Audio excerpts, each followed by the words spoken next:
വിശുദ്ധ ഡൊമിനിക്കിന്റെ വലിയ സുഹൃത്തായിരുന്നു കാർഡിനൽ പിയറി.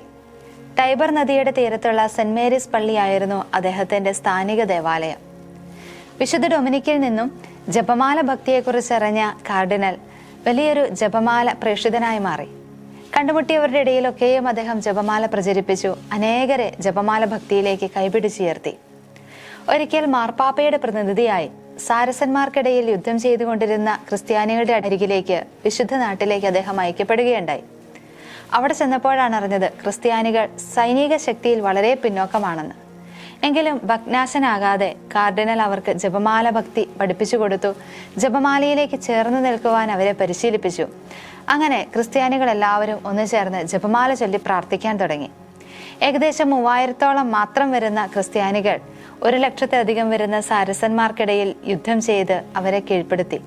ഇത് ജപമാല പ്രാർത്ഥനയുടെ കൃപയായി